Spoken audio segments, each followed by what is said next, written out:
Hey friends, it's Alex from Vulture Culture, and today we're going to be looking at Spectrasonics' new product, the Sonic Extension Unclean Machine. This is not a sponsored video. I spent my hard-earned cash on this, and I'm going to give you my unfiltered, unbiased opinion on whether or not it's worth buying this product. The idea of the Sonic Extensions is a little mind-boggling. So what it is it's an instrument inside of an instrument, which would be Omnisphere. So you've already got to have Omnisphere in order to use these. They're sort of sound libraries in the sense that they are a lot of new sounds that you use, but there are also a bunch of custom interfaces for every patch, which is crazy to think about, as well as new effects that you can use in everything else in Omnisphere. So what I'm going to do is let you hear the thing and then offer you my opinion on whether or not it's worth it for you to buy this new Sonic extension for Omnisphere.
Okay, so again, trying to keep this video short, it's going to be a little bit difficult for me to cover everything that's going on in this Sonic extension. But the real quick version of answering the question, what is a Sonic extension, is, well, first off, it's a library of sounds. So if you see here, we've got hundreds of sounds, and I could never do a video covering all of those. I just don't have time. But let's just look at one patch, okay? And you'll see that there's a custom interface here for just this patch. Now, if I press the down or up key, we get a completely different interface for every patch. So the way you can think about this in a way is, I think what they did was they took their experience with the Omnisphere hardware profiles, how a big part of what's great about hardware is it simplifies things down. So you don't technically have the breadth of the full Omnisphere package, right? But what we really want is something that's kind of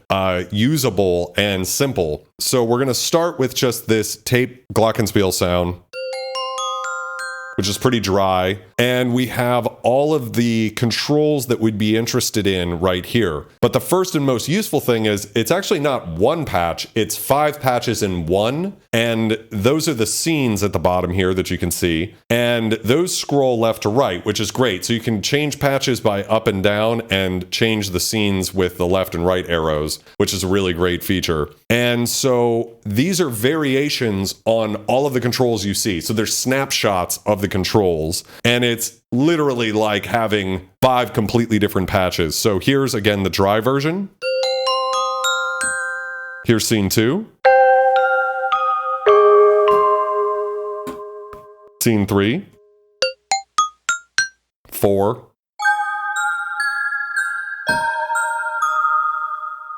Scene 5.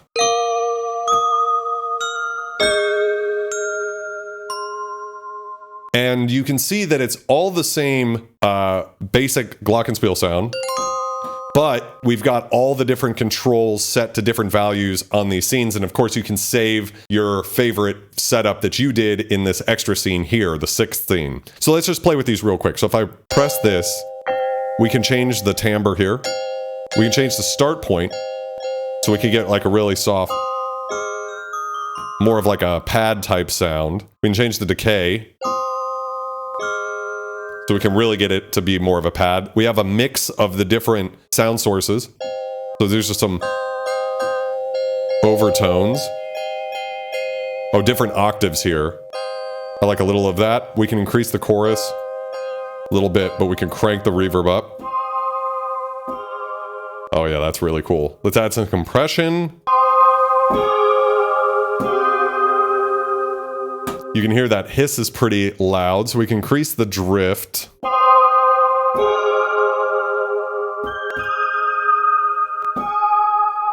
We can get a lot of that, or not so much. Do a little bit less. So that's all just one patch and this one user interface, and every patch has a different user interface. I have no idea how they were able to put that much work into one of 4 Sonic extensions. And this is the custom controls here. But of course, we can use all of this just like we're in Omnisphere. And you can see that we've got the unclean verb, which is the new reverb that comes specific to Unclean Machine, as well as Unclean Channel. So we could really dial in some stuff directly from the effects page here, or even change out stuff if we wanted directly from within Omnisphere. So it's kind of mind-boggling how deep this goes. I don't know how Spectrasonics did it. It's pretty insane. And that was just one patch. So we just pick another patch and we have a whole new setup here. So we've got we have all these custom controls that are set up for each patch, and each patch can be so many different things.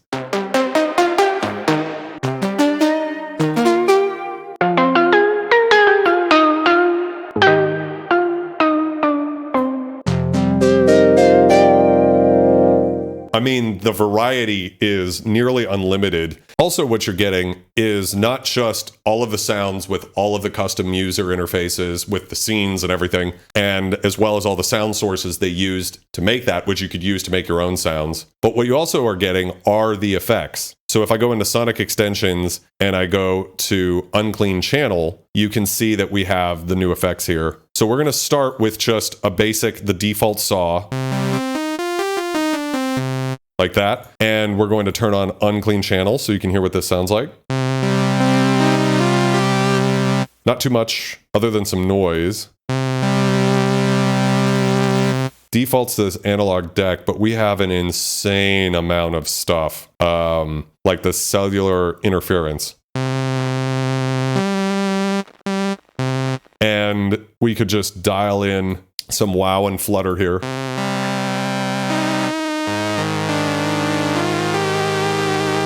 So it took that very boring sawtooth sound and changed it into... take any sound and make it sound analog and retro immediately. And the other effect we get with Unclean Machine is the unclean verb. So let's listen to how this sounds. Once again, here's the default sound. Just a sawtooth. And now...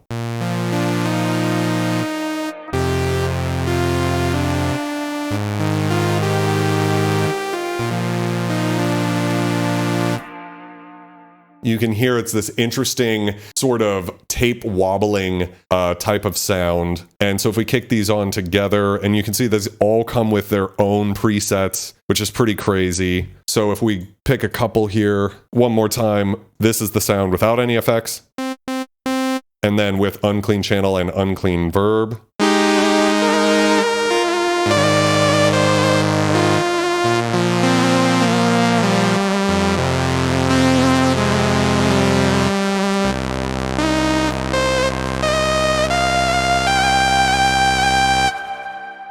I mean, it's pretty crazy that a default sawtooth can sound like that just with these effects. I wish I had more time to get into these, but that's going to have to be all that I say about this to try to keep the video short. So now to answer the question, is Unclean Machine worth the price tag? And the answer is maybe. It kind of depends on a few things. One is, do you use Omnisphere already? That's going to be true for all of the Sonic extensions because they require Omnisphere to work. But let's say you do have it. I think the answer depends on who you are. So are you in synthwave, vaporwave world? Maybe.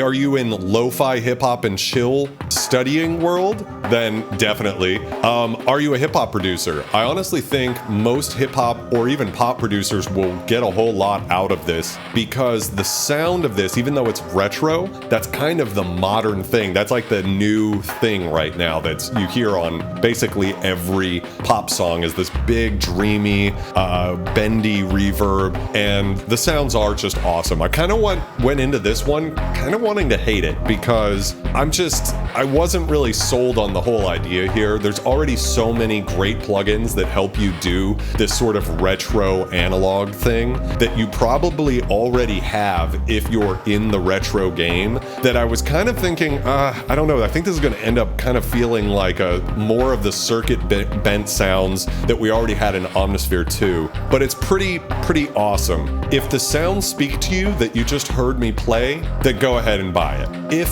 the sounds are not selling you, the cool thing about all of these Sonic extensions is that you can use the effects that are exclusive to that Sonic extension anywhere else. So if you have other like favorite sounds in Omnisphere, but they're a little cold or a little virtual analog sounding, well, throw Unclean Channel on that, and then all of a sudden your old patch is going to sound amazing. But the problem is that you're stuck with the sounds being used in Omnisphere. So my big thing is, if you use Omnisphere for most of your sounds, like other than maybe drums, let's say, then I think, and you're in the retro thing, then I think it's worth it. If you use Omnisphere, but you use a lot of other plugins too, like maybe you use Serum or a bunch of contact libraries, the real bummer about Unclean Channel and Unclean Verb is they're stuck in Omnisphere. So what you could do is say, bounce the drums of your track and then just load it in as a sample into Omnisphere and then process it that way. But that's kind of a bummer of a workflow when there's plugins out there like Retro Color Color by Excellent Audio. So Retro Color is on sale for 69 bucks right now, which is less than half the cost of Unclean Machine. So if you want that retro sound and you want to apply it to your keys and your leads and your basses and your pads, then I actually don't think this is as worth it as just buying Retro Color, which does most of the same things. Now, what I will say is that Unclean Channel comes with an insane amount of more noise. I mean, like, it's like a magnitude more comprehensive than Retro Color. So for those of you who don't know, Retro Color basically gives you all of the tape wow and flutter and noise and analog saturation that you could want to turn your kind of cold, sterile tracks into warm, glowy, analog, lo-fi beautifulness. And but it comes with 16 different sound sources, like from vinyl or from a Jupiter 8 or from the radio. This comes with just such an insane amount more. So my opinion is that, like I said, if Omnisphere is your main guns that you use as a producer, this is worth it. Unfortunately, if you like doing retro productions but Omnisphere isn't your main thing, I don't think it's worth it on its own, because 150 bucks, unfortunately, the sounds are amazing. I mean, in some sense, if the sounds are your thing, it's worth it just for the sounds alone. It's insane how much power, like, it really is an entire instrument on its own. You can, even though it runs in Omnisphere, it feels like you're just, this is a brand new Spectrasonics product, just like Keyscape. But the thing is that if you're not using Omnisphere as your main thing, then you can't use these effects on your contact libraries or whatever. And then ultimately, if the goal is to get sort of a retro sound, I would recommend something like Retro Color over this because it's less than half the cost at launch. Now, if you're buying all four, you get a discount of 30% off, or actually even if you bought only 3. And so in that case, 100 bucks versus 69 bucks is very close. And there, I would say, man, you're getting a whole lot more for that $31 difference, right? That's pretty sick. And, or I think it's like $35 difference. I think that the sounds on their own are worth probably more than 150 bucks, but you just have to be into that retro thing. If you're not Mr. Retro or Mrs. Retro, then, you know, this is kind of cool, but it might not be worth it. You could spend your money someplace else. So if you found this video helpful, please like and subscribe to the channel, and I'll see you in the next video.